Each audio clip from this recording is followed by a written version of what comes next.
ओम नमो भगवते वासुदेवाय। ओम नमो भगवते वासुदेवाय। ओम नमो भगवते वासुदेवाय।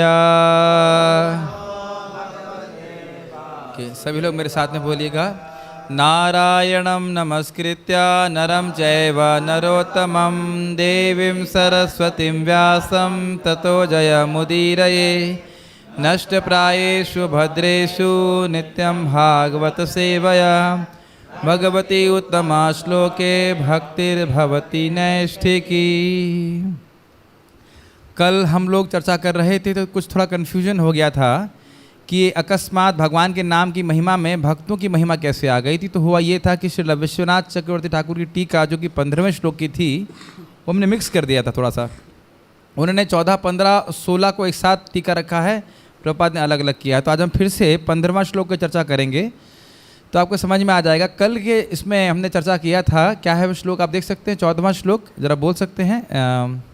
आपन्न संस्कृतिम घोराम यन्नाम विवशो गृणन। आगे क्या है। तथा सद्यो विमुच्येता यद विभेति स्वयं भयम। कोई अगर अनजान में भी भगवान का नाम ले ले, विवशता में भी, तो भी वो भय से मुक्त हो जाता है। और किसी को याद है कि स्वयं भय का अर्थ क्या बताया गया था। स्वयं भय कौन व्यक्ति है। महाकाल, यमराज से भी ऊपर जो प्रलय करता है, यमराज को भी समाप्त कर देता है, वह भी भगवान नाम के नाम से भयभीत हो जाता है। तो अब आज चर्चा होगी कि ऐसी शक्ति भगवान में कहाँ से आ जा रही है, मतलब लोगों को विश्वास नहीं होगा। तो अब यहाँ पे भगवान के भक्तों की शक्ति को बता करके समझाया जा रहा है कि जिनके भक्तों में इतनी शक्ति है तो उनकी खुद की शक्ति का अंदाज़ा कैसे लगा सकते हैं। आप समझ रहे हैं मतलब रिलेशनशिप। 14 में ये बोला गया कि अनजाने में भी भगवान का नाम लोगे तो आप मुक्त हो जाओगे भय से। तो कहेगा ऐसे कैसे।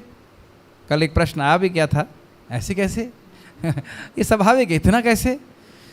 तो यहाँ बताया जाएगा इस श्लोक में भगवान के भक्तों की महिमा, कि भक्तों का स्मरण करके जब इतना लाभ होता है, जो भक्त भगवान की शरण ले लेते हैं उनका इतना प्रभाव होता है, तो भगवान का प्रभाव का कहना ही क्या।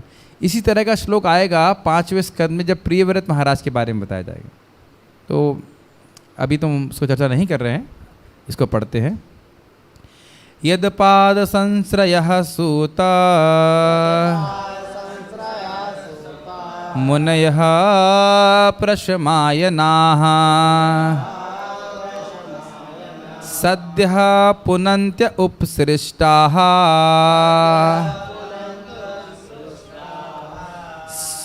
स्टाः नहीं होना चाहिए, सृष्टाः होना चाहिए। स्वरध्वन्यापोनुसेवया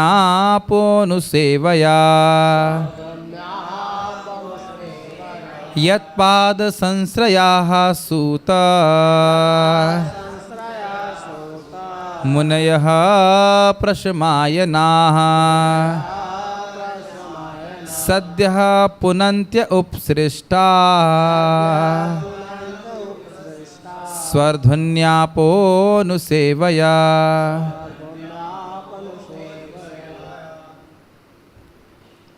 यत मतलब जिसके, पाद मतलब चरण कमल, संश्रया मतलब शरणागत, सूत मतलब हे सूत गोस्वामी, मुनयः मतलब बड़े बड़े मुनिगण, प्रशमायना मतलब परमेश्वर की भक्ति में लीन। अर्थात यद पाद संश्रया सूता का अर्थ क्या है, मुनयः प्रशमायना का अर्थ हो गया जिन्होंने भगवान श्री कृष्ण के चरण कमलों की शरण ली है। क्लियर है, तो बहुत स्पष्ट समझ आ रहा है।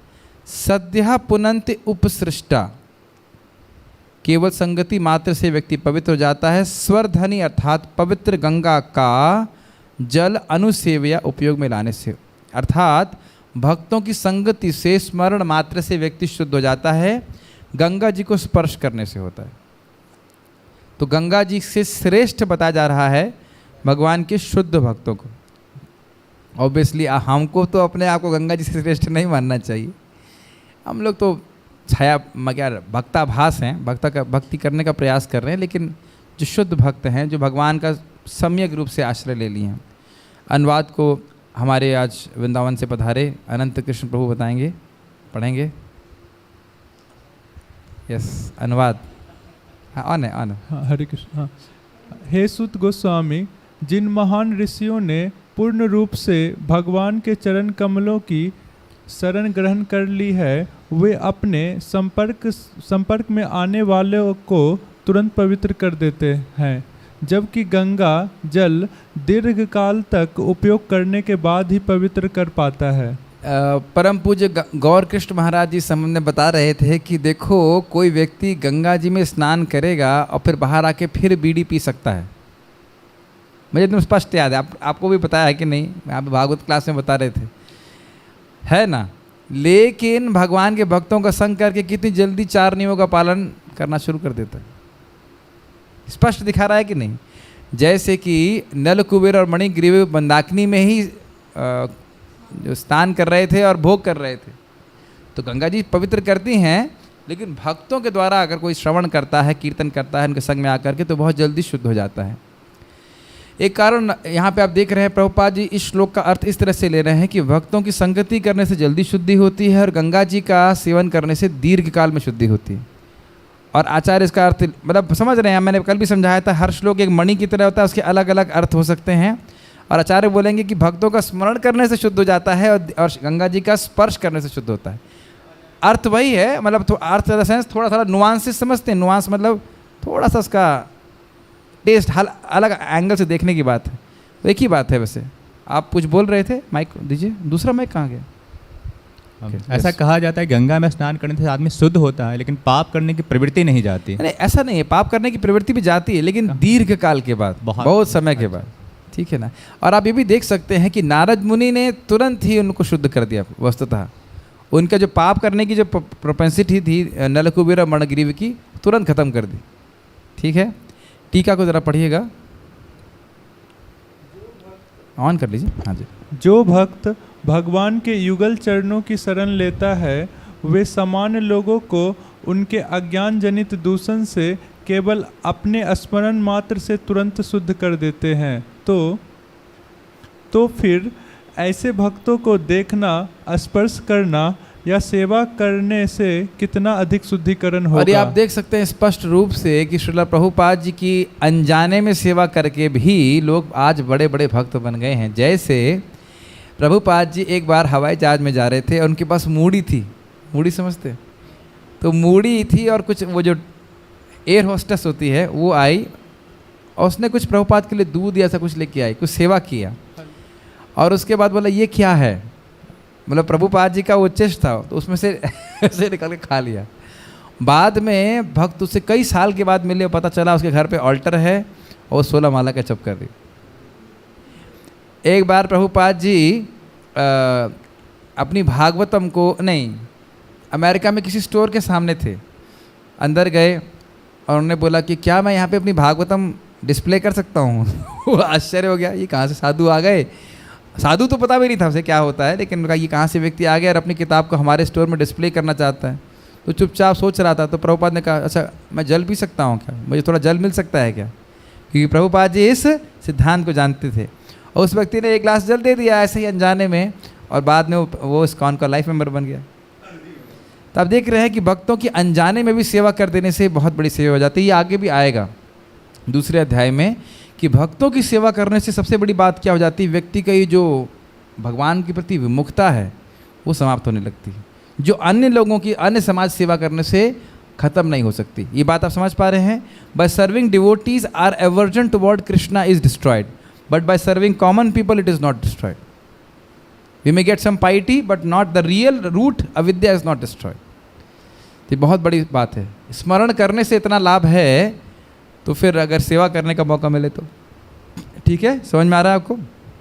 पढ़िए, इस संबंध में एक और उक्ति है, ये शाम संस्मरणात् पुंसाम।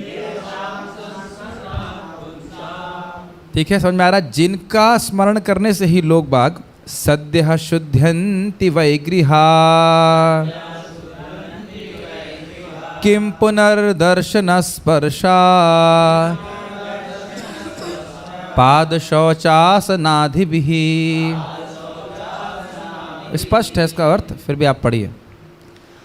अपने स्मरण मात्र से अपने नहीं, अपने हाँ, स्मरण sorry। नहीं प्रभु जी का। आपके देखिए इसीलिए चर्चा करना बड़ा जरूरी है नहीं, अपने आपके की जगह अपने हो गया। ठीक है, हाँ। आपके स्मरण मात्र से हमारा घर तुरंत पवित्र हो गया है। फिर आपको देखना, स्पर्श करने, चरण धुलने और अपने घर में आसन देने का तो कहना ही क्या। वैसे ये 19वें अध्याय का है। कौन बोल, मतलब मैं तो एक गेस कर सकता हूँ कौन बोल रहा है। परीक्षित महाराज सुखदेव गोस्वामी को बोल रहे हैं। ओके, हाँ सही है, यही बोल रहे हैं। मुझे भी यही याद आ रहा है क्योंकि सुखदेव गोस्वामी का आविर्भाव है ना, वही है। तो सुखदेव गोस्वामी को परीक्षित महाराज बोल रहे हैं। और इसी प्रकार की बात अम्बरीश महाराज को, क्या नाम था उनका, दुर्वासा मुनि बोलते हैं कि मेरा बड़ा भाग्य है कि मुझे आपसे बात करने का, आपके संग प्रसाद लेने का मौका मिला। बहुत अद्भुत बात है। भगवत संग, भगवान क्या है, भगवत संगी सगस्या मर्त्या नाम की मताशिषा। आगे सब बातें क्लियर होंगी क्यों, हम उसको अभी रहस्य नहीं खोलेंगे। भक्तों की सेवा करने से क्या लाभ मिल जाता है वो दूसरे अध्याय में मालूम चलेगा।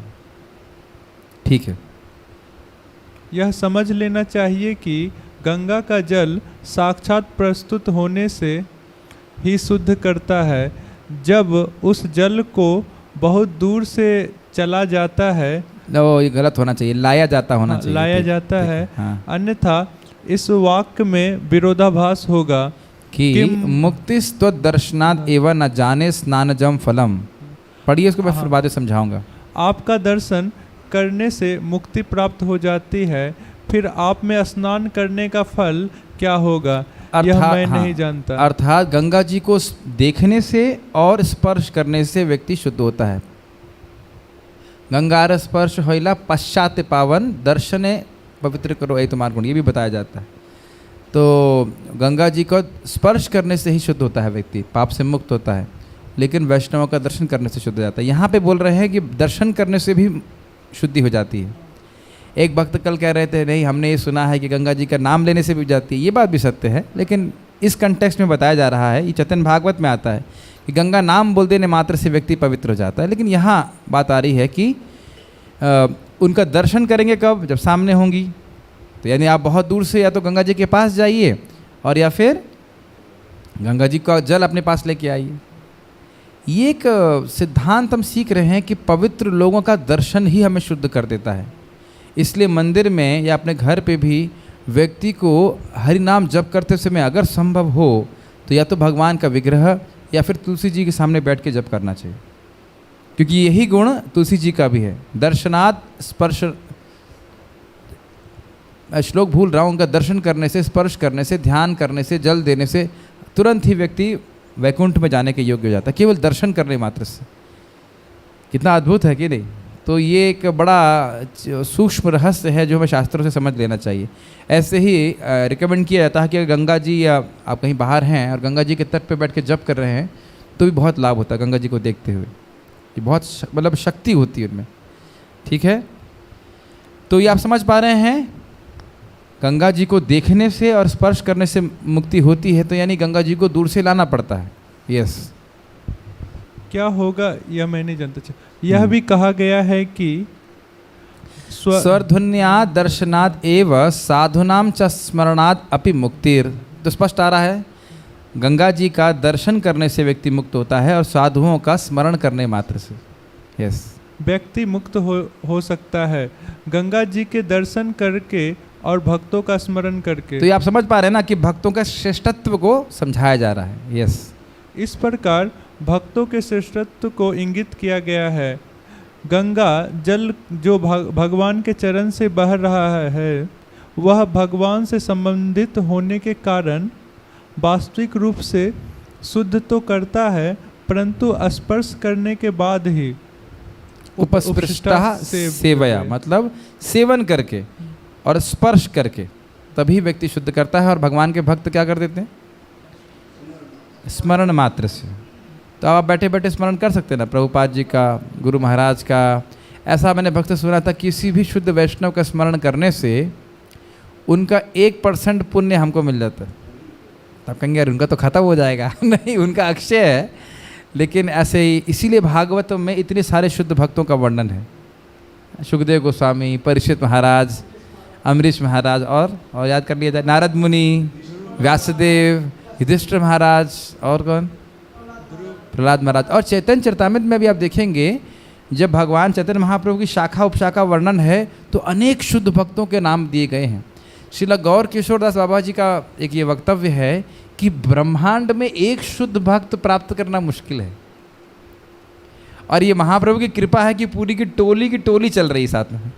एक शुद्ध भक्त प्राप्त करना मुश्किल है और पूरी टोली चल रही है, ये तो महाप्रभु की कृपा है। टोली समझ रहे हैं ना, पूरा भक्त समाज ही लेके घूम रहे हैं वो शुद्ध भक्तों का। शिवानंद सेन और प्रद्युम्न, क्या है, प्रद्युम्न मिश्र, और एक और प्रद्युम्न ब्रह्मचारी, नरसिंहानंद ब्रह्मचारी।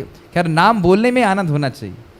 और इनकी अगर आप जैसे जैसे बोल रहे हैं तो मैं, क्योंकि मैंने पढ़ा है, तो इनकी भक्ति के बारे में भी समझ में आता है कैसे उन्हें बड़ी मतलब भयानक नहीं बोलना चाहिए, बहुत उच्च कोटि की भक्ति करी भगवान के, कर रहे हैं, अभी भी कर ही रहे हैं।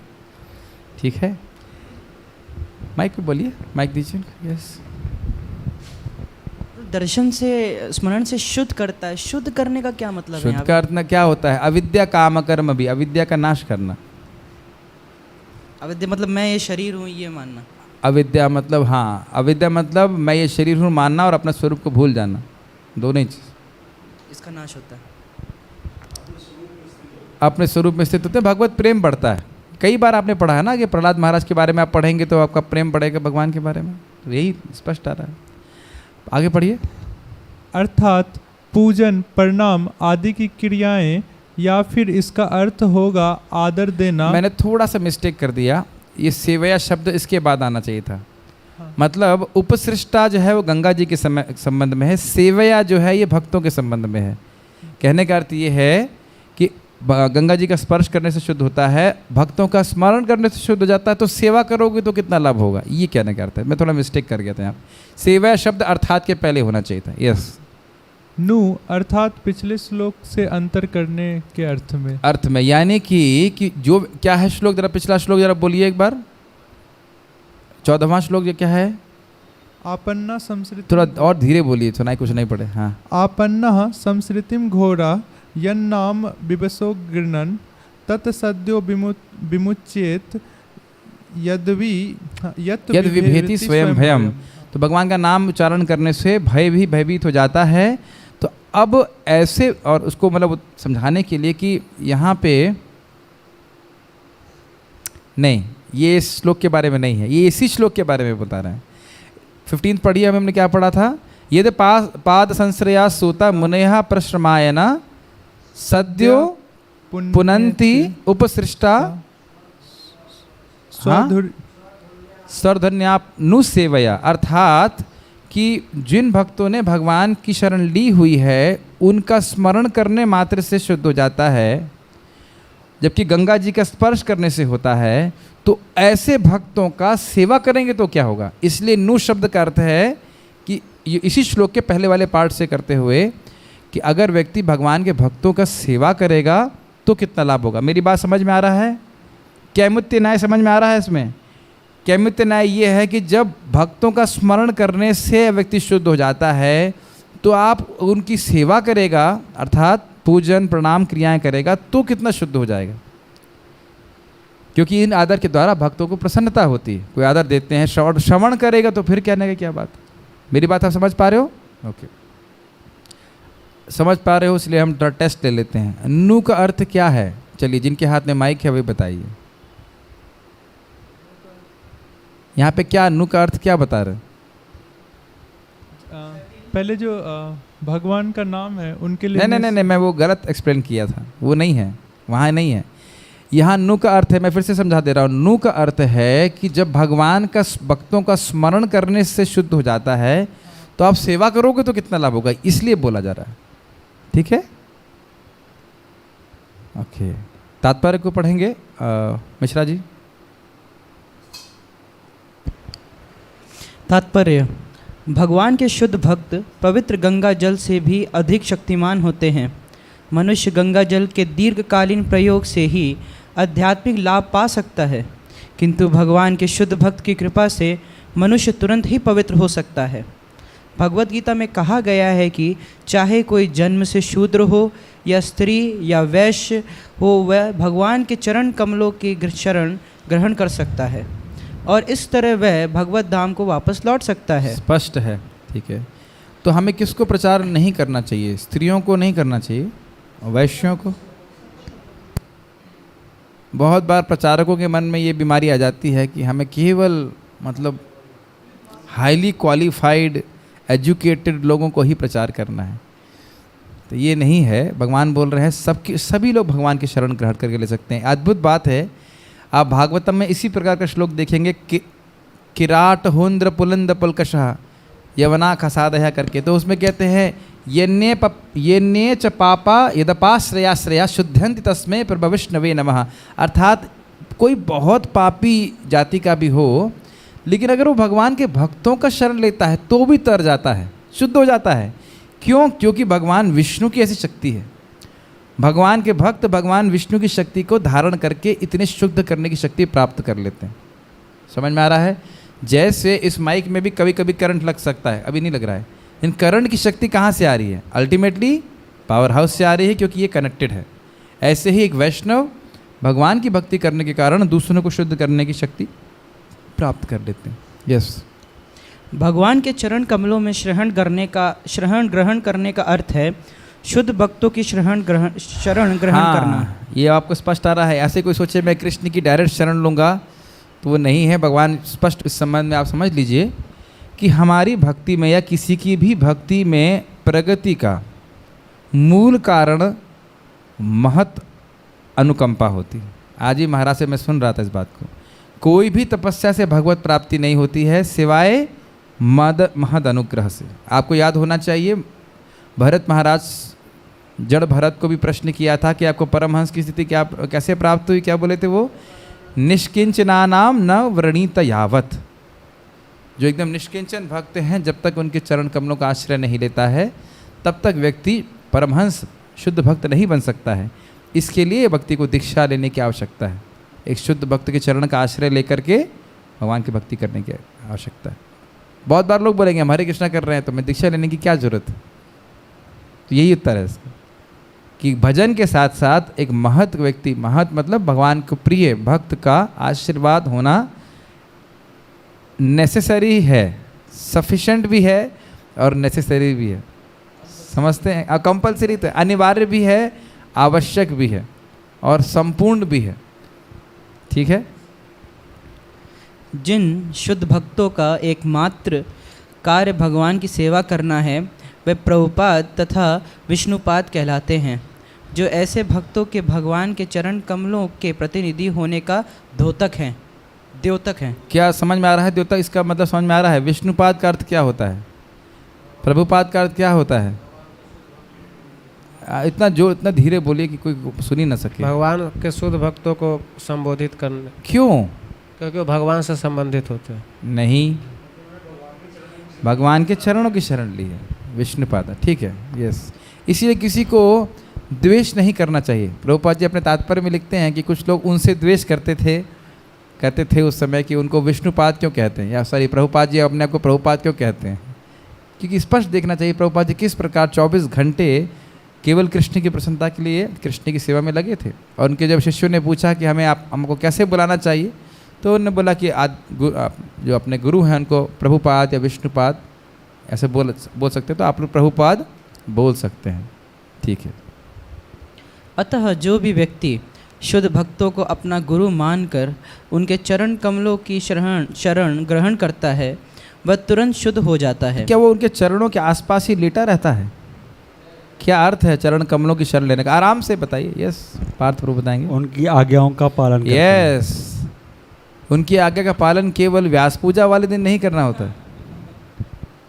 कुछ भक्त ऐसे होते उसी दिन आएंगे, उस दिन गुरु पूजा गाएंगे, उस दिन मंगल आरती करेंगे। आप लोग तो नियमित भक्ति करते हैं, ये बहुत इंपॉर्टेंट है। और देखा जाए तो उनकी आज्ञा पालन करना मतलब 24 घंटे सेवा। 24 घंटे हम जिस प्रकार से जीवन जी रहे हैं वो विचार कर लेना चाहिए कि क्या हम अपने गुरु की प्रसन्नता के लिए कर रहे हैं। आगे पढ़िए। भगवान के ऐसे भक्त भगवान के ही समान आदरणीय हैं, क्योंकि वे भगवान की गुहतम सेवा में लगे रहते हैं।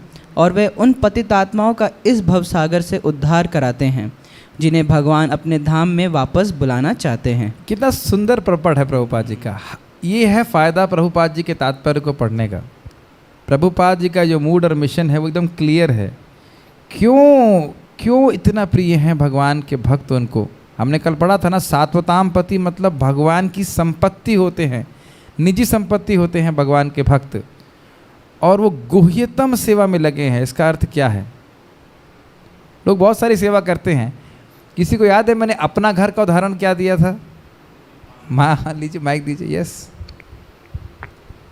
अपना घर के सदस्य लोग जो है वो पागल लोग जो बाहर होते हैं सड़क वगैरह पे, उसको उठा के अपने घर में ले आते हैं। यस, तो इस्कॉन भी यही कार्य करे कि जितने भी पागल हम जैसे हैं, उसको उठा कर ट्रीटमेंट करती है और उनको इस योग बनाती है कि वो इम्प्रूव होकर भगवान की भक्ति में लग सकें। ये लोग अपने उन लोग को पागलपन ठीक हो जाता है तो अपने घर में भेज देते हैं फिर भौतिक जगत में पड़े रहने के लिए। लेकिन इस्कॉन एक संस्था है ऐसी है जिसके लोग पागलपन ठीक करके भगवत धाम को चले जाते हैं। तो ये सबसे गुह्यतम सेवा है, क्योंकि जीव के दुख की निवृत्ति और किसी सेवा से नहीं हो सकती। यस, गुह्यतम कॉन्फिडेंशियल का मतलब यहाँ पे कॉन्फिडेंशियल यही है। किसी को पता है ये सेवा के बारे में? किसी को पता है कि भगवान को भोग लगाकर प्रसाद खाने मात्र से ही आप भगवान के धाम चले जाओगे? 9वें अध्याय में बोल रहे हैं ना गीता में, भगवान का स्मरण करने से, भगवान का भक्त बनने से, भगवान की पूजा करने से और भगवान को नमस्कार करने से। श्योर?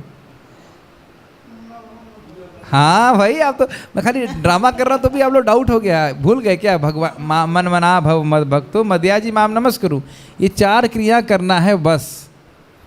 4 क्रिया करने मात्र से आप भगवान के धाम आने के योग्य बन जाएंगे। ये रहस्य नहीं है, यानी इसके अलावा कुछ भी कर लेंगे नहीं जाएंगे।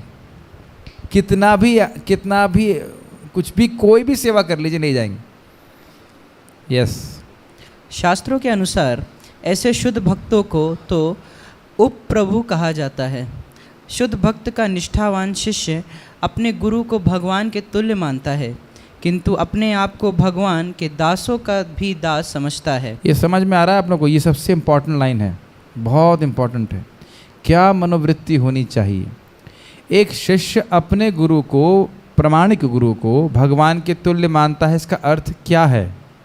बहुत स्पष्ट है, लेकिन मैं इसको चर्चा कर लेना चाहता हूँ, उसमें कोई कन्फ्यूजन नहीं रहना चाहिए। यस, वो उसी रूप से सेवा करता है जिस तरह से भगवान की यस, करता है। जैसे भगवान की सेवा करेंगे वैसे गुरु की सेवा करते हैं। और उनकी वाणी को ऐसा ही समझते कि भगवान ने बोला है। बहुत सुंदर। जैसे मतलब कुछ लोग कहते हैं कि भाई हमें कृष्ण से सुनना चाहिए, लेकिन कृष्ण से सुने या प्रामाणिक गुरु से सुने, दोनों में कोई अंतर नहीं है। और अच्छे पॉइंट्स हैं। और भगवान को ये मेरे गुरु अत्यंत प्रिय हैं, ये भावना बहुत इम्पॉर्टेंट है, क्योंकि वो भगवान की सबसे गुह्य सेवा कर रहे हैं। और चौथा पॉइंट ये है कि कभी नहीं सोचना चाहिए कि ये भी तो मरेंगे। महाराज जी, परम पूज्य राधा गोविंद महाराज इस बात को क्लास में बता रहे थे कि भले ही गुरु इस भौतिक शरीर में है, लेकिन फिर भी वो धार कर सकते हैं, बंधन में होते हुए भी वो धार कर सकते हैं। महाराज बता रहे थे कि जैसे भगवान बंधे हुए थे और उन्होंने नल कुबेर और मणिग्रीव का उद्धार कर दिया, तो महाराज अब कह रहे थे कि भगवान अपनी लीला से संकेत कर रहे हैं कि गुरु लगे कि आप बंधन में, क्योंकि भगवान सेवा में लगे हैं इसलिए बंधन में तो नहीं है, लेकिन लगे कि बंधन में है तो भी वह शिष्य का उद्धार कर सकते हैं हरि नाम के द्वारा, अपनी शिक्षा के द्वारा। Make sense? ये बात भगवान कृष्ण बोलते हैं, कभी भी गुरु को मरते नहीं मानना चाहिए। नहीं तो हमें लगा इन्हें क्या पता है। जैसे प्रभुपाद जी के एक शिष्य ने उनको त्याग दिया था क्योंकि उन्होंने देखा प्रभुपाद जी चश्मा पहनते हैं।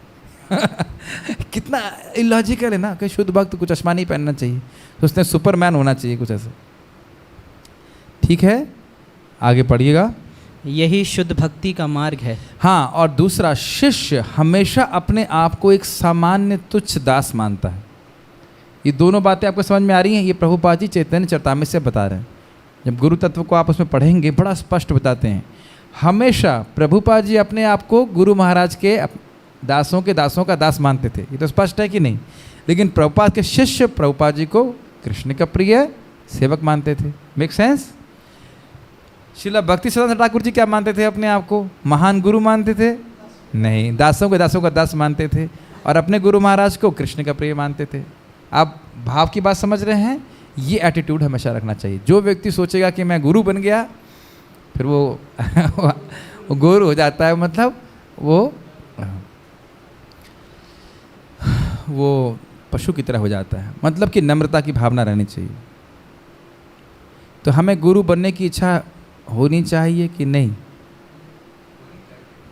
होनी भी चाहिए और नहीं भी होनी चाहिए। अर्थात पद प्रतिष्ठा के लिए गुरु बनने की कोई आवश्यकता नहीं है, लेकिन लोगों की सेवा करने के लिए, क्योंकि ये गुह्यतम सेवा है, इसके लिए तो हमें भगवान से प्रार्थना करनी चाहिए कि हमें आप अपनी कृपा का, इंग्लिश में बोलते हैं let me become the carrier of your mercy. क्या बोलेंगे हिंदी में उसको?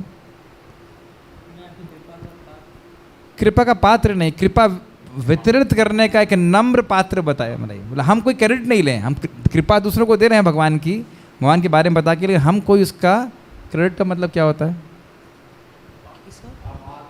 आभार नहीं। क्रेडिट का मतलब होता है हम उसके लिए कुछ हमने किया ऐसा ना हमारे मन में भावना। हाँ, हम अपेक्षा नहीं होनी चाहिए। ठीक है, बहुत डीप पर्पट है प्रभुपाद जी, बहुत सुंदर। ठीक है, 1 पॉइंट कोई प्रश्न है यहाँ तक इस संबंध में? ठीक है, 1.1.16 आपको लग रहा होगा ये मेरी भावना है, तो कृपया आप लोग जरा उस भजन को देख लीजिए, कबे हबे बोलो से दिन आमार। तो उसमें बोलते हैं कब मुझे, एक लाइन आती है, कब मुझे आपका नाम प्रचार करने की शक्ति प्राप्त होगी। तो ऐसा नहीं है कि भक्त लोग प्रचार नहीं करना चाहते हैं या आध्यात्मिक शिक्षा दूसरों को नहीं देना चाहते, लेकिन गुरु की उपाधि से ग्रसित ना होकर के गुरु के कर्तव्य के प्रति आसक्त रहते हैं। मेरी बात आप समझ पा रहे हो?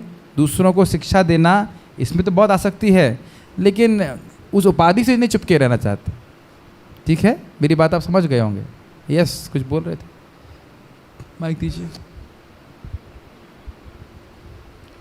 आपने बड़े अच्छे ढंग से बताया कि भाई गुरु की क्रेडिट तो नहीं लेना चाहिए, पर मन में भाव होना चाहिए उस जैसी शिक्षा देने का। यस। परंतु कई बार ऐसा बनता है, अभी थोड़े दिन पहले उपदेश अमृत पर चर्चा चल रही थी, तो वो कह रहे थे कि जब तक आप अपने मन का गुरु ना बन जाए तब तक किसी को ऐसा नहीं बताना चाहिए। तो आदमी कंफ्यूज हो जाता है, कैसे करें? देखिए, पॉइंट ये है, प्रभुपाद जी इसको बहुत स्पष्ट बोलते हैं, जब तक व्यक्ति अभक्तों को लगातार प्रचार नहीं करता है तब तक रजगुण तमगुण से बचने का संभावना नहीं रहती। आप सोचें कि मैं दिन भर बैठ करके जप करूंगा और उसके द्वारा अपने मन को केंद्रित कर दूंगा, तो प्रैक्टिकल नहीं है हमारे लिए। तो प्रभुपाद जी ने हमें सीधे स्पष्ट सिखाया इस संबंध में, आप साधना करिए और उसके बाद दूसरों को बताइए ताकि आप शुद्ध हो जाएं। समझ रहे हैं मेरी बात?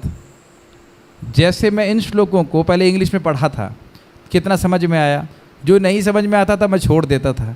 अब मुझे जब ट्रांसलेट करना है, जो मुझे नहीं समझ में आता है उसके मैं पीछे लगा रहता हूँ, क्यों समझ में नहीं आ रहा है, क्यों समझ में नहीं आ रहा है, क्यों समझ में नहीं आ रहा है। तो अभी आप लोगों को कितना समझ में आएगा या जो इस रिकॉर्डिंग को देखेगा उसे कितना समझ में आएगा वो आगे की बात है, लेकिन सबसे अधिक शुद्धिकरण मेरा हो रहा है।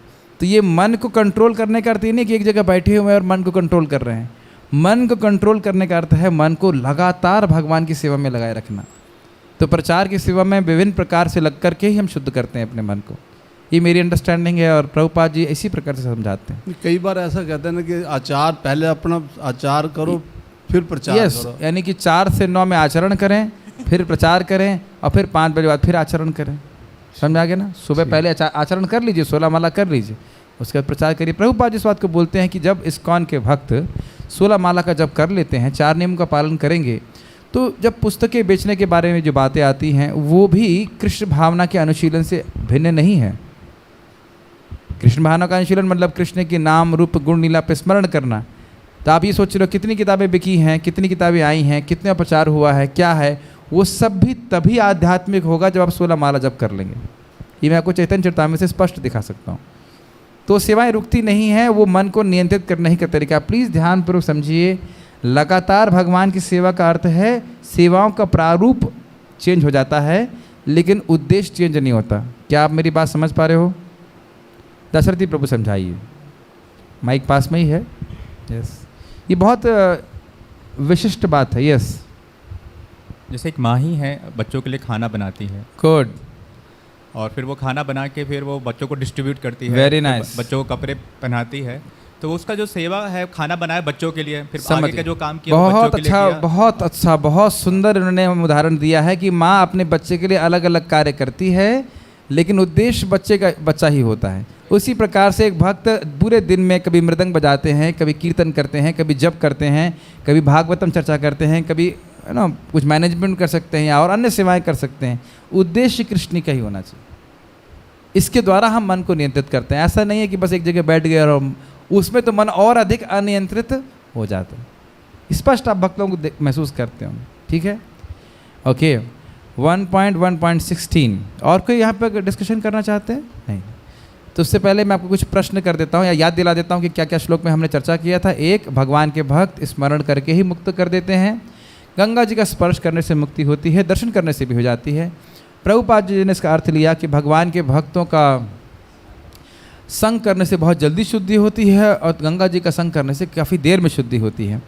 और यहाँ पे एक और बात बताई गई है, क्योंकि भगवान के भक्त भगवान का शरण लेते हैं इसलिए उनको प्रभुपाद कहते हैं। और भगवान के भक्तों के चरण कमलों का आश्रय लेने का मतलब है उनकी शिक्षाओं का पालन करना और उनको भगवान का प्रिय मानना और अपने को भगवान का दास के दासों का दास हमेशा मान के रखना। समझ में आ गया श्लोक? ओके, अब ये हम लोगों ने चर्चा कर ली थी कि भगवान कृष्ण के कर्मों को वो सुनना चाहते हैं। तब ये श्लोक आएगा, इस श्लोक में जो हम चर्चा करेंगे वो उसमें बताएंगे कि भाई तुम इतना आग्रह क्यों कर रहे हो, भगवान की लीलाओं को सुनने का इतना आग्रह क्यों कर रहे हो। तो इसलिए ये बोल रहे हैं, को वा भगवतस्तस्या पुण्यश्लोकेऽद्य कर्मणः शुद्धि कामो न शृणुयात् यशः कलिमलापहम्। को वा भगवतस्तस्या पुण्यश्लोकेऽद्य कर्मणः शुद्धि कामो न शृणुयात् यशः कलिमलापहम्। एक बार और बोलेंगे, बड़ा सुंदर श्लोक है, समझ में आ रहा होगा मेरे ख्याल से बोलने से ही। को वा भगवतस्तस्या पुण्यश्लोकेऽद्य कर्मणः शुद्धि कामो न शृणुयात् यशः कलिमलापहम्।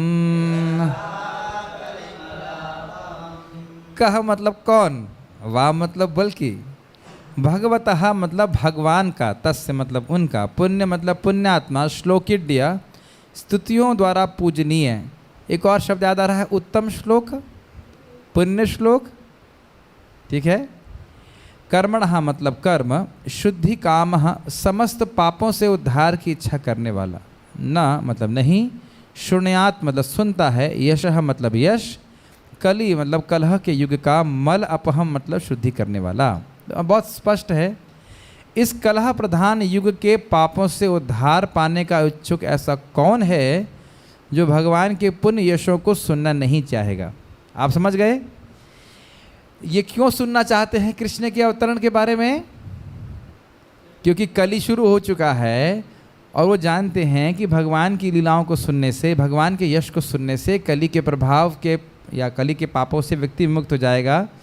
तो कहेंगे भाई कौन नहीं प्राप्त करना चाहेगा, कौन नहीं सुनना चाहेगा। जैसे आप कृष्ण हॉल में बैठे हों एकादशी वाले दिन और आपके लिए बहुत सुंदर सुंदर प्रसाद आए, तो आप कहेंगे अरे इतना सुंदर प्रसाद है, कौन नहीं खाना चाहेगा, वो भी एकादशी वाले दिन।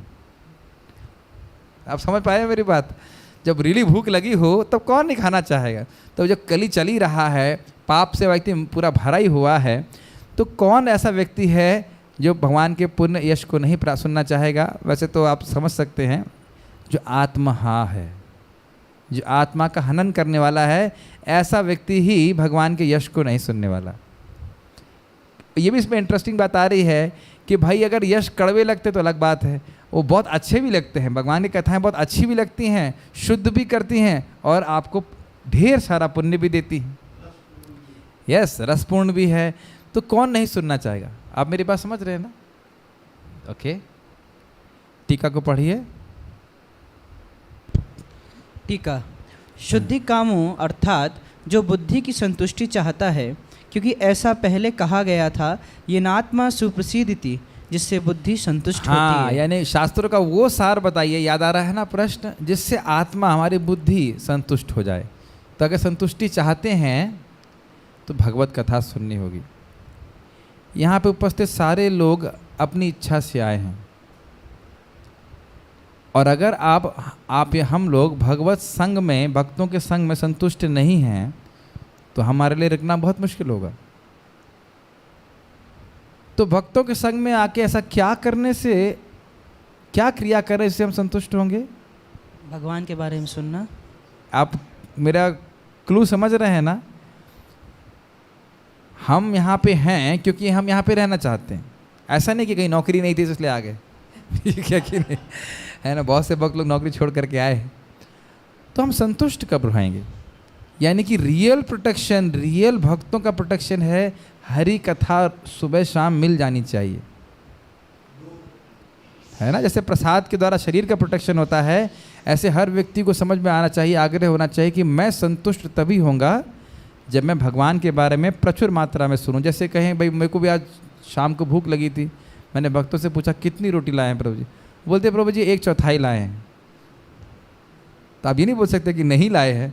बोले 12 लेके आए। हमने कहा हाँ चलो अच्छा, आप खूब जम के खाएंगे। अर्थात कथा सुन ली, हाँ सुना, कितना सुनते? 10 मिनट तो हम सुनते हैं भाई रोज। तो वही हो गया कि भाई 6 रोटी की भूख है और सुन रहे हैं हम, मतलब 15 ना 1/4 खा रहे हैं।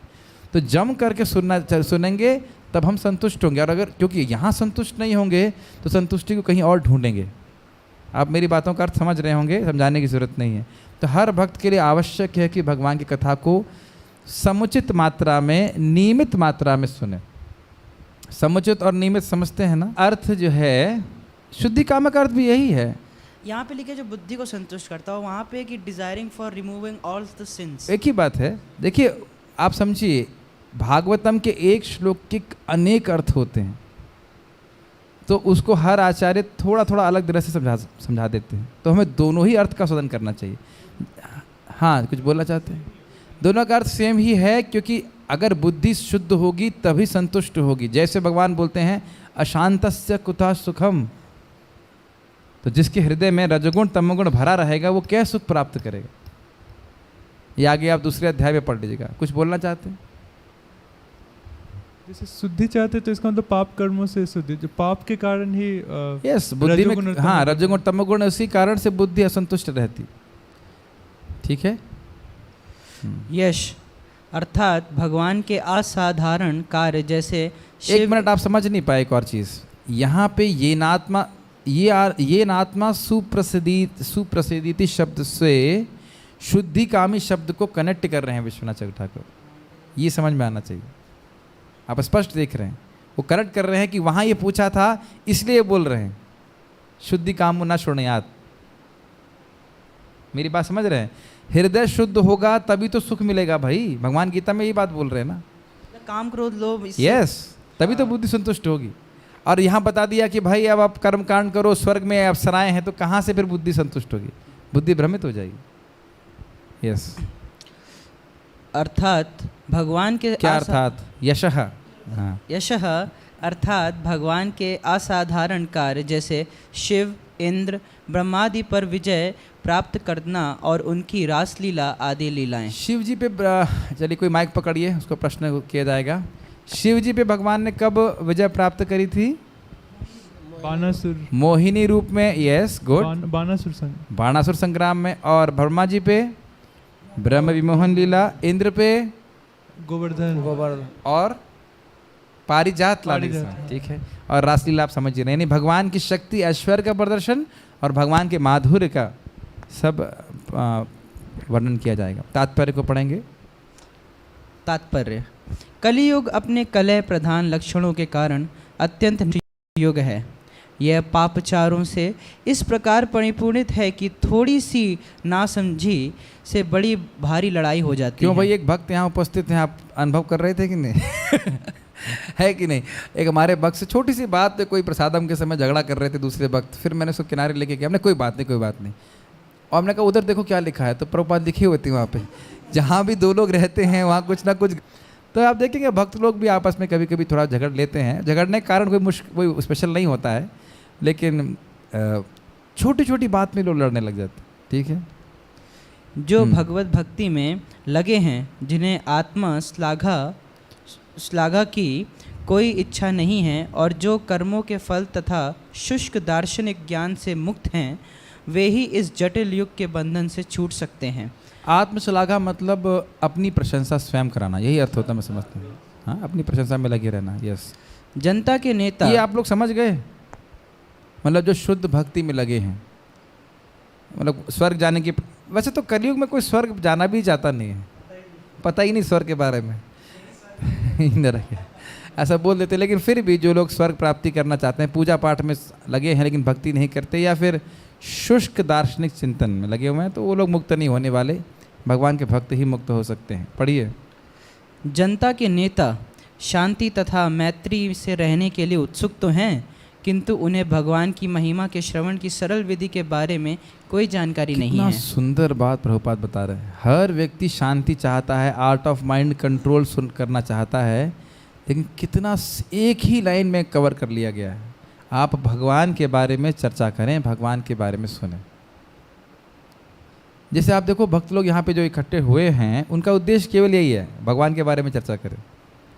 और अद्भुत बात है कि जितना इसे किया जाएगा, ये फीडबैक सर्किट की तरह है, ये और हृदय को ठंडा करता चला जाता है, और किसी से युद्ध करने की भावना समाप्त होती चली जाती। निर्वैरता समझते हैं, निर्वैरता और बढ़ती जाती। ये व्यक्तिगत रूप से होता है, सामाजिक रूप से बढ़ता जाएगा जितना हम लोग हरि कथा को प्रसारित करेंगे। आगे पढ़िए। इसके विपरीत ऐसे कारण क्या है? कारण क्या है? क्या है? अभी तो पढ़ा आपने। सुनने से क्या होता है? भगवत प्रेम, बुद्धि संतुष्ट हो जाती है। जब बुद्धि संतुष्ट हो जाएगी, मन पवित्र हो जाएगा, तो क्यों लड़ेगा? यस। इसके विपरीत ऐसा नेता भगवत महिमा के प्रचार के विरोधी है। दूसरे शब्दों में, मूर्ख नेता भगवान के अस्तित्व को ही नकारना चाहते हैं। धर्मनिरपेक्ष राज्य के नाम पर ऐसे नेता प्रति वर्ष नई नई योजनाएं बनाते हैं, किंतु भगवान की प्रकृति की दुर्लभ जटिलताओं के कारण उन्नति की ये सारी योजनाएं निरंतर विफल होती रहती हैं। आपको याद आ रहा है कि हम लोगों ने भक्ति वृक्ष में भी ये पढ़ा था लाइन? किसी को याद आ रहा है? यस। वहाँ पे था ना, जो 4 प्रकार के लोग भगवान की शरण में नहीं आते, उसी में ऐसा कुछ सिमिलर बात बताई गई थी। यस, कि मतलब वो चाहते हैं समाज में शांति हो, उसमें हम कोई दोष नहीं देख रहे, लेकिन इनको ये पता नहीं कि शांति होगी कैसे। शांति कैसे होगी? भगवान के यश को प्रचुर मात्रा में लोगों को सुनाया जाए, समझाया जाए। यस। उनके पास यह देख पाने की दृष्टि ही नहीं है कि शांति तथा मैत्री के उनके सारे प्रयास विफल हो रहे हैं। प्रभुपाद जी यूनाइटेड नेशंस के ऑफिस के बाहर थे, तो बोले कि भाई जब आप लोग यूनाइटेड हो तो यहाँ पे इतने सारे झंडे क्यों हैं? झंडा फिर एक ही होना चाहिए है ना। आप लोग के झंडे बढ़ रहे हैं हर साल, तो अर्थात आप लोग डिसयूनाइटेड नेशन से। आप मेरी बात समझ रहे हैं? अगर संयुक्त राष्ट्र हैं, अब देखिए ना कितना एक शुद्ध भक्त सोच सकते हैं। पूरे विश्व के लोग जो सोच नहीं पा रहे हैं, प्रभुपाद जी ने एक बात को सोच लिया, भैया अगर आप संयुक्त राष्ट्र हो तो आपका एक झंडा होना चाहिए ना, समझ रहे हैं। लेकिन आप लोगों के झंडे बढ़ते जा रहे हैं, अर्थात आप लोगों के बीच में जो डिवीजन है वो बढ़ता जा रहा है। आप में किसी के पास गन तो नहीं है, पिस्तौल क्यों नहीं लेके आए? कोई जरूरत नहीं है साधु समाज में बैठे इतना पिस्तौल की जरूरत है। अब मैं कहूँ कि भाई आप लोग सब लोग शांति से तब बैठोगे जब सबके पास पिस्तौल होगी, इस डर से कि कहीं आप मुझे गोली ना मार दें। तो बताइए क्या शांति से बैठ सकेंगे? आप मेरी बात समझ रहे हैं? सारे समाज में लोग सोच रहे हैं कि मैं न्यूक्लियर बम बनाऊंगा क्योंकि सामने वाले पास न्यूक्लियर बम है, इसके द्वारा हम लोग शांति से रहेंगे। लॉजिक समझ रहे हैं? ये मूर्खता है। शांति से व्यक्ति तभी रह सकता है जब कृष्ण केंद्र में रहें। यस। लेकिन यहाँ पर इस अवरोध को पार करने के लिए संकेत मिलता है। यदि हम वास्तविक शांति चाहते हैं तो हमें भगवान कृष्ण को समझने का मार्ग खोल देना चाहिए और उनके महिमामय कार्यों के लिए उनका यशोगान करना चाहिए, जैसे कि श्रीमद् भागवत के पृष्ठों में अंकित है। आगे जाके प्रभुपाद जी समझाएंगे। सन 1965 के अराउंड प्रभुपाद जी इस तात्पर्य को लिख रहे थे और कह रहे थे कि चीन और भारत के बीच में जो युद्ध हुआ वो भूमि किसी के काम की नहीं है, बंजर भूमि है, और उसके लिए कितने लोगों का खून बह गया। भाई जैसे पहले आप अगर हिस्ट्री पढ़े होंगे कि जो नॉर्थ इंडिया है इसमें लोग युद्ध करते थे क्योंकि ये बहुत फर्टाइल था, ठीक है, लेकिन बंजर भूमि के लिए क्यों युद्ध करना। तो ये दिखा रहा है प्रभुपाद, उसको आगे समझाएंगे कि कलयुग का ये स्वभाव ही है कि छोटी छोटी बात पे व्यक्ति लड़ाई करने लग जाता है क्योंकि उपद्रुतः, मन डिस्टर्ब्ड है। एक श्लोक हम और पढ़ेंगे। तो यानी कि हमने क्या सुना, यशो भगवान के यश गान से व्यक्ति का हृदय बुद्धि संतुष्ट हो जाता है, ठीक है। और ऐसा कौन व्यक्ति होगा जो सुनना नहीं चाहेगा, मतलब कहने का सभी लोग सुनना चाह रहे हैं। यस, तस्य कर्माण्यदाराणि परिगीतानि सूरभिः ब्रूहिणा श्रद्धधानाना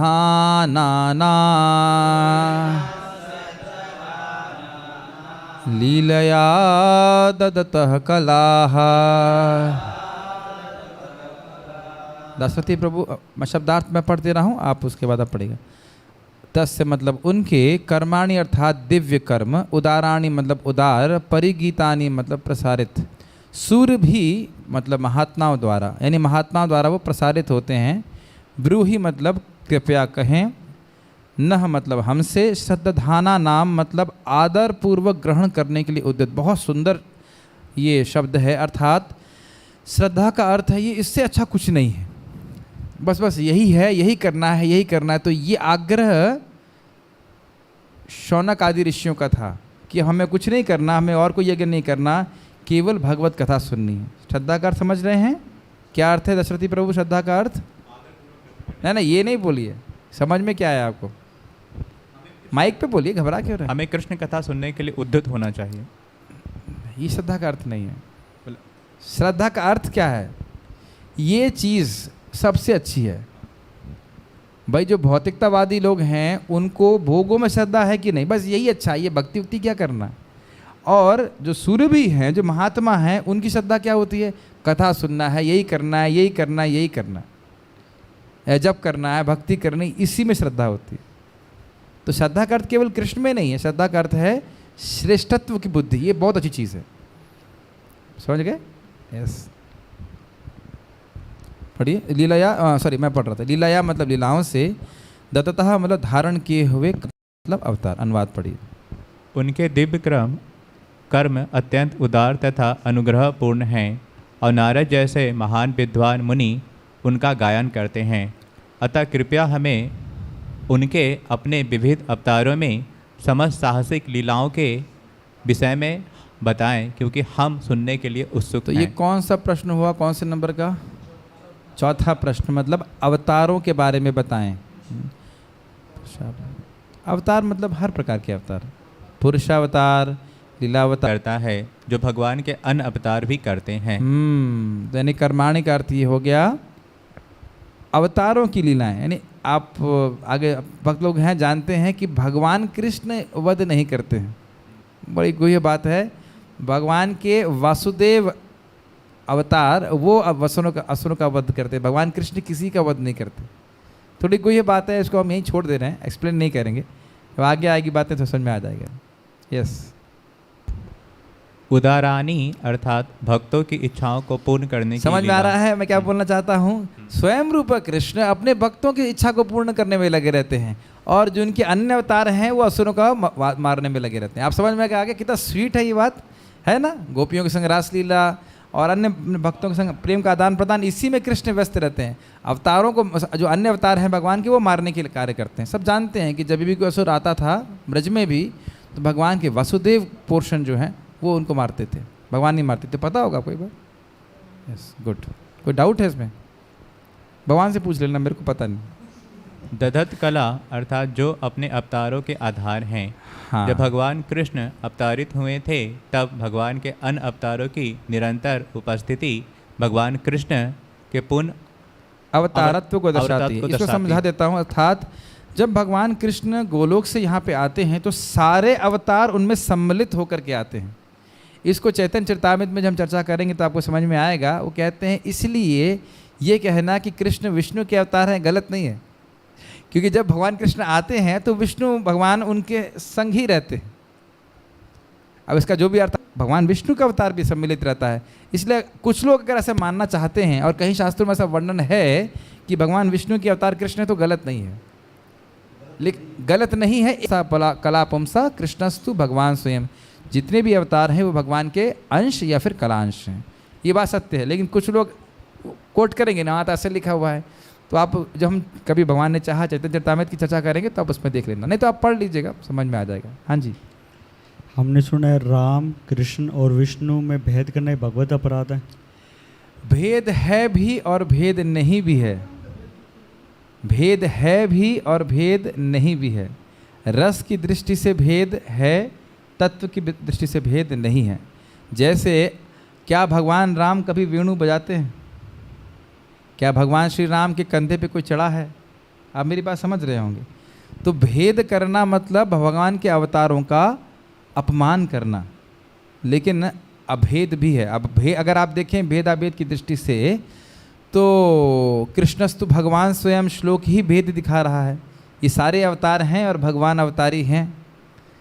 जैसे दीपार्चिरेवि दशांतरम अभ्युपेत्य दीपायते ही विवृत हेतु समान धर्म विष्णुचतया विभाति। क्या है? यस्तादृगेव च विष्णुतया विभाति गोविंदमादि पुरुषम तमहम भजामि। एक कैंडल है, वो सारी कैंडल को जलाती है। तो समानता किस तरह से है? सारी कैंडल, सारी मोमबत्तियाँ एक ही प्रकार से जल रही हैं, लेकिन भेद क्या है? फिर भी एक ओरिजिनल कैंडल है। हमने 1.1.1 में चर्चा किया था कि भगवान की भगवत्ता, जितने भी विष्णु तत्व हैं उनकी भगवत्ता भी भगवान के ऊपर आश्रित रहती है। और हम यहाँ भी देखते हैं कि अन्य विष्णु तत्व भगवान कृष्ण के प्रति दासत्व की भावना से पूरित होते हैं। ये तो ऊपर से जा रहा होगा, लेकिन चैतन्य चरितामृत को कृपया आप पढ़ लीजिएगा। और इसका प्रत्यक्ष उदाहरण है महाविष्णु चैतन्य महाप्रभु के प्रति क्या बोलते हैं? चैतन्य रे दास मोई चैतन्य रे दास, चैतन्य रे दास तारा सेवक रे दास। तो ये बड़ा मुश्किल है समझना। इसको हमारे प्रभुपाद जी के शिष्य मुकुंद दत्त प्रभु बोल रहे हैं, for devotees it is easy to understand that Vishnu and Krishna is different, are different, but is difficult to understand that they are the same person. अरे सत्य बात है। जैसे बृहद भागवतामृत में गोप कुमार जब वैकुंठ जाते हैं तो भगवान विष्णु को जब देखते हैं तो उनके प्रति उनका भाव क्या होता है? कृष्ण के भाव, और कृष्ण रूप में ही देखते हैं। और भगवान विष्णु भी एकदम वही कृष्ण हैं, लेकिन वो मतलब उद्वेलित हो जाते हैं और वो अपने आप को अपने जो, क्योंकि वैकुंठ में तो भाव है नहीं तो उसलिए संवरण कर लेते हैं और चले जाते हैं। बाद में गोप कुमार को अलग से बुलाते हैं। तो यानी कि जिस भक्ति का वो भाव होगा, चाहे विष्णु का भी दर्शन करे, वो कृष्ण का ही दर्शन करते हैं। जैसे महाप्रभु जगन्नाथ जी का दर्शन करते थे तो वो साक्षात स्वयं रूप कृष्ण का ही दर्शन करते थे। तो भक्त के भाव की बात है। इसलिए रस की दृष्टि से अंतर है, लेकिन तत्व की दृष्टि से कोई अंतर नहीं है। हाँ जी। और कृपा की दृष्टि से भी अंतर है। जब भगवान विष्णु मारते हैं तो ब्रह्म ज्योति देते हैं, लेकिन भगवान जब कृष्ण मारते हैं तो भगवान अपना धाम देते हैं। पूतना इत्यादि उदाहरण है। इसको श्रील रूप गोस्वामी ने लघु भागवतामृत में समझाया अच्छे से। प्रभुपाद जी इसको कोट करते हैं। ठीक है, ये हमारा टॉपिक नहीं है। टॉपिक बस यहीं पे है। आप स्वयं देख रहे हैं विश्वनाथ चक्र ठाकुर बोल रहे हैं भगवान कृष्ण अपने सारे अवतारों के साथ आते हैं। ठीक है, जब बोल रहे हैं एता चांसा कला पुंसा, मतलब जितने भी अवतार हैं भगवान के अंश और कलांश है कि नहीं? तो भेद भी है और अभेद भी है। ठीक है, तात्पर्य यस, भगवान कभी भी निष्क्रिय नहीं होते। तो इतना थोड़ा जोर से बोलो, निष्क्रिय नहीं लंच होते। नहीं लिया क्या आपने? हाँ, हाँ। जैसा कि कुछ अल्पज्ञ लोग सूचित करते हैं, मतलब कुछ लोग कहते हैं अलख निरंजन निराकार कुछ नहीं करता। हाँ जी, उनके कर्म उदार तथा भव्य हैं। उनकी ये सृष्टियाँ मुझे समझ नहीं आ रहा है कि उदार का अर्थ क्या होता है। हो सकता है प्रभुपाद के समझाएं, पढ़िए। उनकी सृष्टियाँ चाहे भौतिक हो या आध्यात्मिक समान रूप से आश्चर्यजनक है और समस्त विविधताओं से परिपूर्ण है। इस टीवी में ऊपर एक स्क्रीन सेवर था, तो एक भक्त बोल रहे थे, ओ कितना सुंदर है, आध्यात्मिक जगत भी इतना ही सुंदर होगा। तो हमने कहा ठीक है, आप कल्पना कर सकते हो, लेकिन ये कुछ नहीं है आध्यात्मिक जगत के बराबर। यहाँ जो भी आश्चर्य है अल्टीमेटली जड़ है, और वहाँ पे सब कुछ चिन्मय है, उसकी हम कल्पना भी नहीं कर सकते। यस, लेकिन प्रभुपाद यहाँ बोल रहे हैं ऐसा नहीं सोचना चाहिए कि आध्यात्मिक जगत में सब कुछ बस जीरो है, ऐसा नहीं है।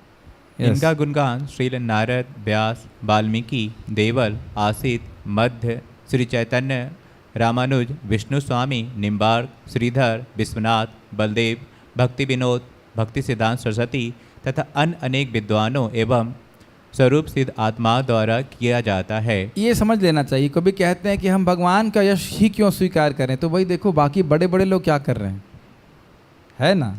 बड़े बड़े लोग भगवान का शरण लिए हैं, तो अब हमको रिसर्च करने की जरूरत नहीं है कि हमें किसकी शरण लेनी है। यस, भौतिक एवं आध्यात्मिक ये दोनों प्रकार की सृष्टियाँ ऐश्वर्य, सौंदर्य तथा ज्ञान से परिपूर्ण हैं, किंतु आध्यात्मिक जगत अपने सच्चिदानंद स्वरूप के कारण अधिक भव्य है। स्पष्ट है, यहाँ की वस्तुएं जड़ हैं, सुंदर लग सकती हैं, लेकिन आध्यात्मिक जगत की जो वस्तुएं हैं उस हर एक चीज़ एक व्यक्ति है। चक्र भी भगवान का व्यक्ति है। तो अद्भुत है ना। बिल्कुल। ये माइक भी अगर वहाँ पर, अगर माइक तो होगा नहीं वहाँ पे, लेकिन जरूरत नहीं पड़ेगी माइक की, लेकिन माइक भी अगर होगा तो वो एक व्यक्ति है। यस, भौतिक सृष्टियाँ कुछ काल के लिए अध्यात्म जगत के विकृत प्रतिबिंबों के रूप में प्रकट होती हैं और उनकी तुलना सिनेमा से की जा सकती है। बहुत सुंदर है। सिनेमा में आप दृश्य देखते हो, तो वस्तुतः दृश्य किन से बना होता है?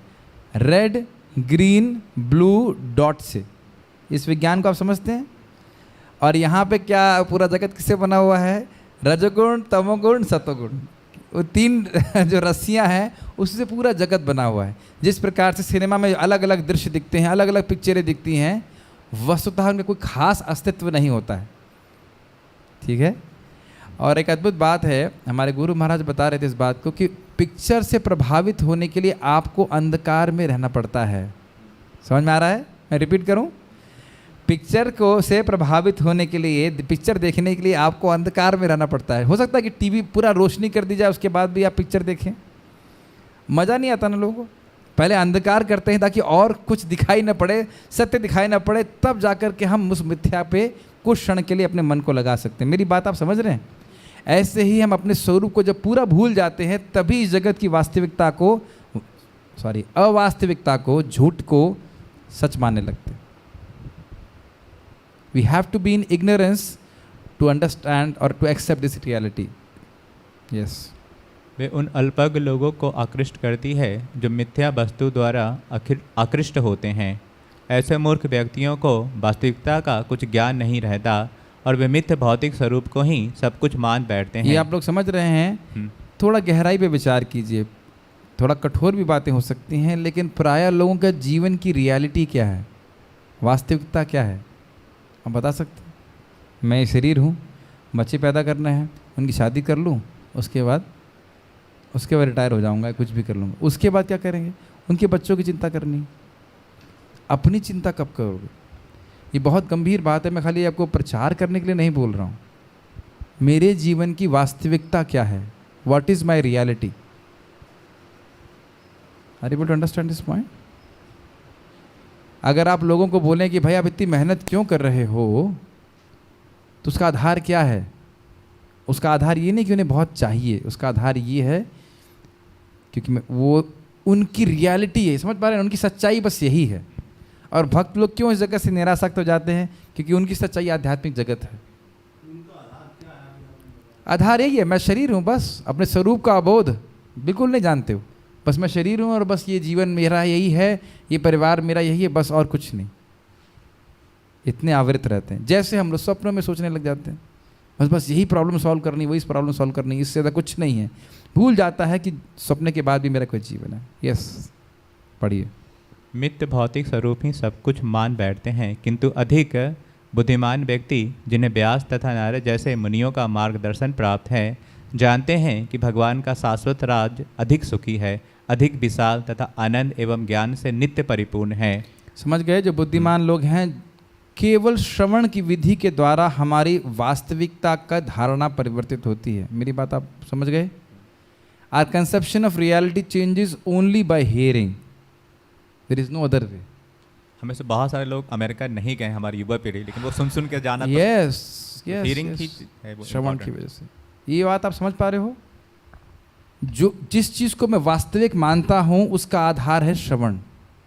मैं इस जगत को वास्तविक मानता हूँ अगर मैं जगत के गुणगान सुनता रहता हूँ, और अगर भगवत धाम का गुणगान सुनते रहते हैं तो बिल्कुल ऐसा विश्वास होने लगता है कि भगवत धाम तो है ही ना, बस मृत्यु के बाद जाना है, ऐसा। ओके। जो लोग भगवान के कार्यकलापों तथा उनके दिव्य धाम से परिचित नहीं हैं, उन्हें वे अवतार लेकर के अपनी लीलाओं के माध्यम से अवगत कराते हैं, जिनमें वे अपने दिव्य धाम में संगति के शाश्वत आनंद को प्रदर्शित करते हैं। ओके, क्या अर्थ है इसका? मैंने एक्सप्लेनेशन नहीं देना। यहाँ प्रभुपाद समझा रहे हैं उदार का अर्थ। उदार मतलब हम लोग जो कीड़े की तरह जीवन बिता रहे हैं यहाँ पे, मलबत कीड़ा बोल लेना चाहिए। भगवान कृपा करके यहाँ पे आते हैं, अपने पार्षदों को लेके आते हैं, सुंदर सुंदर लीलाएं करते हैं ताकि हम उनके प्रति आकर्षित हों सुनने के लिए, और उसको सुन करके उनकी धाम जाने की योग्यता को प्राप्त करें। क्या है वो योग्यता? जन्म कर्म च में दिव्यम, याद है ना? इसलिए भगवान के कर्म उदार हैं, बाकी किसी के कर्म उदार नहीं है। यस। ऐसे कार्यकलापों से भगवान भौतिक जगत के बद्ध जीवों को आकृष्ट कर लेते हैं। सही बोला था ना? मैं अपने मन से तो नहीं बोल रहा था, ये उदारता है ना भगवान की। यस। इन बद्ध जीवों में से कुछ भौतिक, एक बार आप शायद कन्विंस नहीं हो गए। सब मान लीजिए भागवतम की व्यवस्था नहीं करते तब तो सिर्फ नहीं हो पाता। तो फिर कुछ नहीं, अब तो वही पड़े रहते। सोचिए कभी भगवान ने गीता भागवत की व्यवस्था करी है तो ये भगवान की कृपा ही तो है कि नहीं? यस। इन बद्ध जीवों में से कुछ इंद्रियों के मिथ्य भोग में लिप्त रहते हैं। इन बद्ध जीवों में से कुछ भौतिक इंद्रियों के मिथ्य भोग में मिथ्या मिथ्या भोग में लिप्त रहते हैं। अब इसको समझाने की जरूरत है या समझते हैं आप लोग? इंद्रिय भोग जो है वो मिथ्या होता है, वो झूठा सुख होता है, सच्चा सुख नहीं होता है। इसके लिए गीता समझ लेना चाहिए। हाँ जी। और कुछ आध्यात्मिक जगत वैकुंठ के अपने वास्तविक जीवन को नकारते रहते हैं। अर्थात कुछ लोग भोग में लगे हैं और कुछ लोग मुक्ति चाहते हैं। यस। ये अल्पज्ञ व्यक्ति कर्मी अर्थात सकाम कर्म करने वाले तथा ज्ञानी अर्थात शुष्क मनोधर्मी कहलाते हैं। तो यानी कि जो इन धारणाओं से मुक्त है वो भगवान का धाम जाना चाहेगा। यस। किंतु इन दो प्रकार के व्यक्तियों के भी ऊपर अध्यात्मवादी होता है, जो सत्यवत या भक्त कहलाता है, और जो ना तो उग्र भौतिक कार्यकलापों में ना ही भौतिक चिंतन में लीन रहता है। वह तो भगवान की वास्तविक सेवा में तत्पर रहता है, जिससे उसे सर्वोच्च आध्यात्मिक लाभ प्राप्त होता है, जो कर्मियों तथा ज्ञानियों के लिए भी दुर्लभ है। ये आप लोगों को समझ में आ रहा है? ना तो भक्त भगवान भौतिक प्रकृति का भोग करना चाहते हैं और ना उसको त्यागना चाहते हैं, वो खाली योग में इंटरेस्टेड है, ना भोग में ना त्याग में, योग में। It makes sense to you? Devotees do not want to enjoy, they do not want to give up, renounce, they simply want to help Krishna, or they are interested only in serving Krishna. योग है कृष्ण की सेवा में लगे रहना चाहते हैं, ना तो वो मुक्त होना चाहते हैं और ना वो भोगना चाहते हैं, वो केवल कृष्ण की सेवा करना चाहते भक्ति वृक्ष में बता रहे थे $100 हाँ। कि $100 अगर आपको रास्ते में मिले तो उसको छोड़ भी नहीं हैं। देना है। हाँ, और उसको यस यस। आपके पास पैसा दिख गया तो ऐसा नहीं कि छोड़ दिया, मेरा नहीं है, ऐसा नहीं कि जेब में डाल लिया, उसको भगवान की सेवा में लगा देना चाहिए, जिसका है उसको दे देना चाहिए। यस। भौतिक तथा आध्यात्मिक जगतों के परम नियंता के रूप में भगवान के असीम श्रेणियों के विविध अवतार होते हैं। ब्रह्मा, रुद्र, मनु, पृथु तथा व्यास जैसे अवतार तो उनके भौतिक गुणात्मक अवतार हैं। प्रभुपाद जी एक एक शब्द को पूरा खोल के बता दे रहे हैं ना, कोई भी आसानी से समझ सकता है। यस। लेकिन राम, नरसिंह, बरहा तथा बावन जैसे अवतार उनके दिव्य अवतार कहलाते लाला, हैं। अब बताइए, भगवान प्रभुपाद जी भेद देख रहे हैं? समझ में आ रहा है ना आपको? ब्रह्मा जी, रुद्र, मनु, पृथु इत्यादि जो है भगवान के शक्तावेश अवतार हैं, और ये भगवान राम, नरसिंह, वराह जो है वो भगवान की दिव्य अवतार है, भगवान के समान ही शक्तिशाली, लेकिन पूरी शक्ति भगवान की प्रकट नहीं करते। जैसे नरसिंह देव कभी वेणु बजाते हैं उनकी वेणु भी खतरनाक होगी, नहीं बजाएंगे कभी, ठीक है।